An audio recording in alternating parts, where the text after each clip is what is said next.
अगला सवाल मेरा है राम मंदिर को लेकर। क्या आपको लगता है कि आप बार बार राम मंदिर का जिक्र लेकर आते हैं, प्रधानमंत्री राम मंदिर का जिक्र लेकर आते हैं, आपके कार्यकर्ता नेता राम मंदिर के नारे लगाते हैं।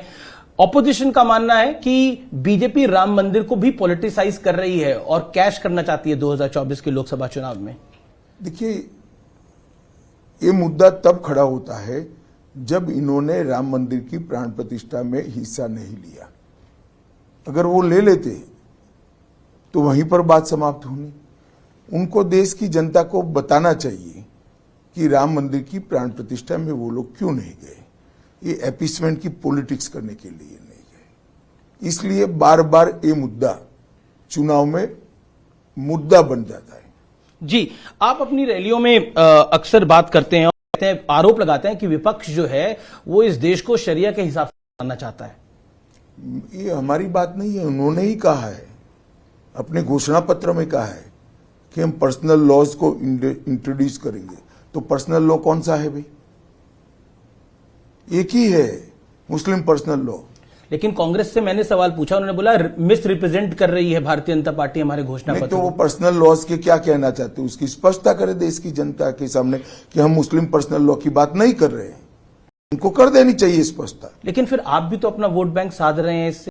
नहीं, वोट बैंक कहां से सधेगा हमारा? मुस्लिम वोट बैंक वो साधने का प्रयास करें हम तो। आप दूसरा, मेरा सवाल है, ऐसा नहीं है भाई। उनके घोषणा पत्रों में जो चीज है इसको हम जनता के सामने रख रहे हैं। बंगाल में ममता दीदी के गढ़ को इस बार आप बहुत बड़े तरीके से चैलेंज कर रहे हैं। कई ओपिनियन ने तो बताया कि बीजेपी का नंबर पिछली बारी से बढ़ सकता है। लेकिन क्या आपको लगता है संदेश खली एक बड़ा टर्निंग पॉइंट रहा बंगाल इलेक्शन का? संदेश खाली चुनावी मुद्दा नहीं है जी।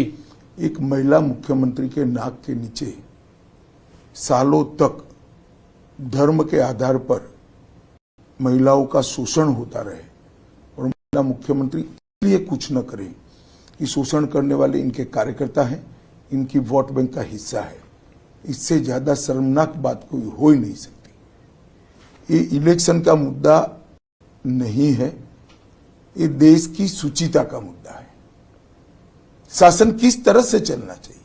आपकी वोट बैंक को एड्रेस करने के लिए महिलाओं का आप शोषण करने दोगे?